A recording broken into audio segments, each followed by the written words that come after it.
Good morning, class 10th student. Today, 2 September 2020 on Wednesday. Today I attend Kritika textbook, lesson number 2, title George Pancham की नाक, written by Kamleshwar. Summary explain. ये आपका कृतिका का जो lesson number 2 है, George पंचम की नाक में इसकी समरी एक्सप्लेन करूंगा। आपको होमवर्क में इसकी समरी नोट करनी है। देखिए, यह बात उस समय की है जिस समय नई दिल्ली में इंग्लैंड की महारानी एलिजाबेथ द्वितीय की आगमन की तैयारी चल रही थी। एलिजाबेथ द्वितीय ने हिंदुस्तान पहुंचने की तारीख निश्चित कर दी थी। वहाँ के अखबारों में एलिजाबेथ द्वितीय से संबंधित खबरें हाईलाइट हो रही थी, चाहे वो उनकी पोशाक से संबंधित हों, चाहे उनके अंगरक्षकों से संबंधित हों, चाहे उनके खानसामों से संबंधित हों, चाहे उनके दर्जी से संबंधित हों, चाहे उनके ओढ़ने पहनने से संबंधित हों। उसके एक दिन बाद ही वो इंडिया के अखबारों की सुर्खी बनती जा रही थी। देखते देखते हिंदुस्तान के अखबारों में भी दिन प्रतिदिन रानी एलिजाबेथ द्वितीय की ड्रेस, उसके अंगरक्षकों, उसके खानसामों की खबरें प्रकाशित हो रही थीं। चारों तरफ नई दिल्ली में हो हल्ला होने लगा। किसी ने किसी को आदेश भी नहीं दिया और जो धूल जमी हुई सड़कें थी वो जवान हो गई। इसी के साथ साथ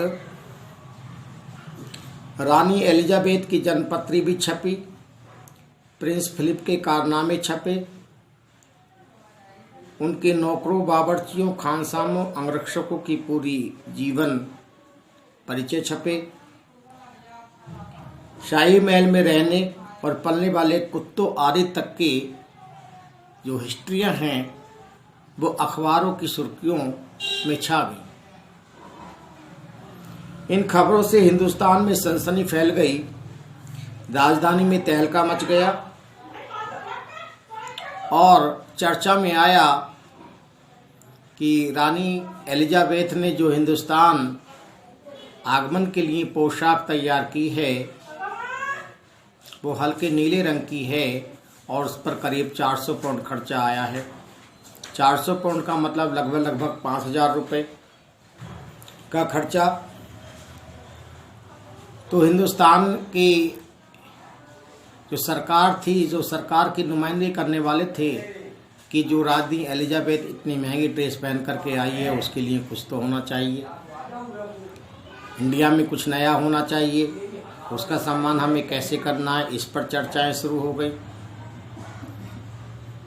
हम उनकी शान शौकत में क्या क्या कर सकते हैं। रानी एलिजाबेथ द्वितीय नई दिल्ली आ रही हैं। सब एक दूसरे की तरफ देखने लगे, ताक झांक करने लगे और देखते देखते नई दिल्ली का काया पलट होने लगा। और करिश्मा तो यह था कि किसी ने किसी से नहीं कहा और सारी तैयारियां ऑटोमेटिकली होने लगी। लेकिन एक बहुत बड़ी मुश्किल सामने पेश आई कि इंडिया गेट के पास जो जॉर्ज पंचम की लाट लगी हुई थी, उस लाट पर जॉर्ज पंचम की नाक शरारती तत्वों के द्वारा तोड़ दी गई थी। जॉर्ज पंचम की लाट पर मिलते जुलते पत्थर की नाक कैसे लगाई जाए? अगर जॉर्ज पंचम की लाट पर नाक नहीं है तो ये इंडिया की नाक कटने के समान होगा। इस पर गहनता से विचार विमर्श और मंथन होने लगा। सरकार की नुमाइंदगी करने वाले लोगों की मीटिंगें हुई। मीटिंगों में प्रस्ताव पास किया गया कि किसी नामचीन मूर्तिकार को बुलाकर के जॉर्ज पंचम की लाट की जो टूटी हुई नाक है उसे पुनः लगाया जाए। इस पर कमेटी गठित की गई।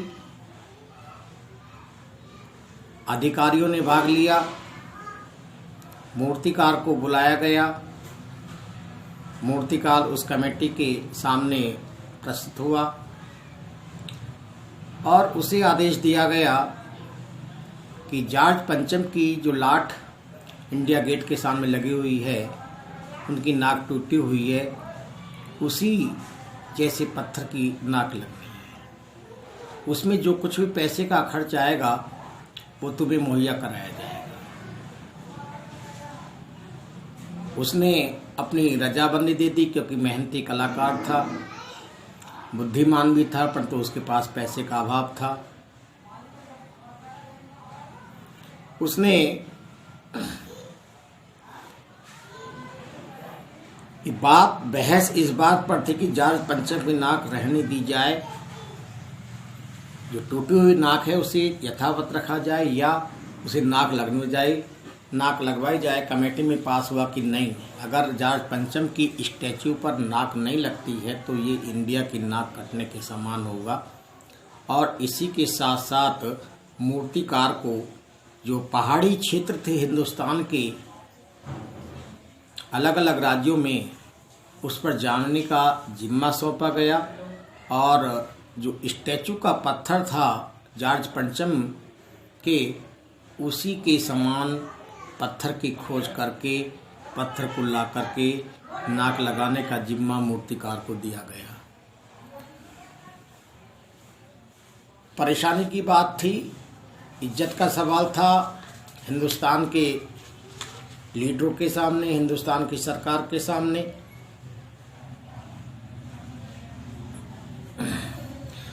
मूर्तिकार ने सुझाव दिया कि अगर मुझे ये पता चल जाए कि ये लाट कब बनी थी और इसके लिए पत्थर कहाँ से मंगवाया गया था तो आसानी से ये काम हो सकता है। सब जो हुक्कामों के एक दूसरे की तरफ देखने लगे और एक क्लर्क को फाइल टटोलने का जिम्मा सौंपा गया। क्लर्क ने बहुत माथापच्ची की, परंतु फाइलों से ये पता नहीं चला गया कि ये लाट कब बनी थी और इसके लिए पत्थर की आपूर्ति कहाँ से की गई थी। परेशानी का सबब बना हुआ था। हुक्कामों के चेहरे पर उदासी के बादल छा गए जब क्लर्क ने बताया कि ये सारी चीज़ें फाइलों में गुम हो गई हैं, कोई सूचना नहीं मिली है कि पत्थर कहाँ से लाया गया है। आखिर मूर्तिकार को फिर बुलाया गया, एक कमेटी गठित की गई, उस कमेटी के साथ प्रस्तुत किया गया और उससे बोला गया कि पत्थरों की किस्म की जांच की जिम्मेदारी तुम्हारी है, तुम्हें जो कुछ भी खर्चा चाहिए वो दिया जाएगा। समय पर जो है इस जॉर्ज पंचम के स्टैचू पर इनकी नाक लग जानी चाहिए। ये इंडिया की नाक का सवाल है। और यह छोटा सा भाषण जो सरकार के हुक्काम थे, उनका ये छोटा सा भाषण उस गठित कमेटी के सभापति का भाषण अखबारों में सुर्खी छा गया कि जॉर्ज पंचम की जो स्टैचू की नाक है वो लगाने की जोर शोर से तैयारियां हो रही हैं। मूर्तिकार हिंदुस्तान के हर प्रदेश में गया, हर पहाड़ी इलाके में गया, उसने पत्थरों की क्वालिटी देखी, परंतु जैसी जॉर्ज पंचम के स्टैचू में पत्थर लगा हुआ था वैसा पत्थर कहीं नहीं पाया गया। उसने सभापति से बताया। सभापति ने तेश में आकर कहा, लानत है आपको, आपकी अक्ल पर। विदेशों की सारी चीज़ें हमारे यहाँ पर मौजूद हैं, दिल दिमाग तौर तरीके रहन सहन सब हिंदुस्तान में उपलब्ध है, परंतु पत्थर क्यों नहीं। फिर मूर्तिकार ने एक सुझाव दिया कि हमारे देश के जो नेतागण हैं उनके बहुत सारे स्टैचू विभिन्न प्रदेशों में लगे हुए हैं। एक बार उन स्टैचू को देखा जाए, अगर जॉर्ज पंचम की नाक के पत्थर से उन नेताओं के स्टैचू की पत्थर मिलता है तो उनमें से किसी एक की नाक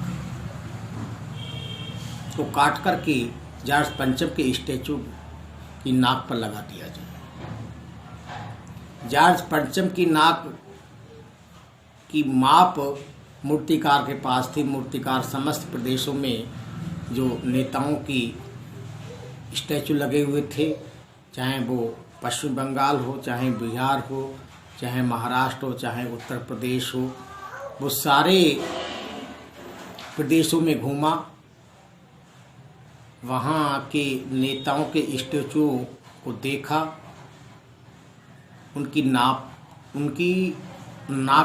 की नाप ली गई, परंतु सबकी नाक बड़ी बैठती थी। मूर्तिकार लाचार हुआ और अंत में उसने कमेटी से अपनी बात कही कि जॉर्ज पंचम की नाक की जो माप है उससे सारे जो नेताओं की लाट पर नाक लगी हुई हैं सब बड़ी बैठती हैं। फिर उसने सुझाव दिया कि बिहार का जो सेक्रेटेरिएट है उस पर जो छोटे छोटे बच्चे सन 1942 से युद्ध में मारे गए थे उनके स्टैचू लगे हुए हैं, उनकी नाक को देखा और परखा जाए। उसने वो भी करके देखा, परंतु बच्चों की, हिंदुस्तान के बच्चों की नाक भी जॉर्ज पंचम की नाक की लंबाई से बड़ी निकली। बड़ी समस्या का सामना हुआ। फिर मीटिंग बुलाई गई। मूर्तिकार ने अपनी बात रखी और अपनी बात रखने के साथ साथ जो कमेटी के सदस्यगण थे और सभापति थे वो बड़े निराश हुए, आपस में एक दूसरे के मुंह को ताकने लगे। फिर मूर्तिकार को एक इसका उपाय सूझा। उसने कहा कि शर्त यह है कि इंडिया के अखबारों में नहीं बात छपनी चाहिए और गोपनीय बात है, इसलिए तुरंत जो उस कमरे के गेट बंद कर दिए गए, पत्रकारों को बाहर निकाल दिया गया। उसने कहा कि किसी भी तरीके से, क्योंकि असहाय हैं सारे जो इंडिया में नेताओं के स्टैचू लगे हुए हैं हर स्टेट में, उनकी नाक बड़ी हैं। पहाड़ी क्षेत्रों का भ्रमण करके मैंने पत्थर की क्वालिटी को परखा है। इस पत्थर हो सकता है कि ये विदेश से मंगाया गया हो, अपने यहाँ का पत्थर भी नहीं है, इसलिए किसी छोटे बच्चे की नाक को काट करके रातों रात गोपनीय तरीके से जॉर्ज पंचम की स्टैचू लाट पर छोटे बच्चे की उसी माप की नाक को लगा दिया जाए जिससे इंडिया की नाक को बचाया जा सके। ये व्यंग कमलेश्वर ने लिखकर कि इंडिया की पुरानी और दूषित सोच को प्रदर्शित किया है कि अपनी नाक बचाने के लिए इंडिया के जो हुक्मरान थे उन्होंने छोटे बच्चे की नाक को काटने का फरमान उस मूर्तिकार को दे दिया। हमें अपनी नाक बचाने के लिए इतना घृणित कार्य नहीं करना चाहिए, इतना दूषित कार्य नहीं करना चाहिए कि पता चलने पर हमारी जो है हर जगह थू हो। ऐसा ही हुआ, अखबारों में सुर्खियां बना कि जो जॉर्ज पंचम की लाट के स्टैचू पर जो नाक है उस पर किसी जिंदे बच्चे की नाक को लगाया गया है। तो हमें दूरदर्शिता से काम लेना चाहिए, इस कहानी से शिक्षा मिलती है। इसी के साथ हमारी समरी भी फिनिश होती है। जय हिंद, जय भारत। आपको इसे फेयर करना है।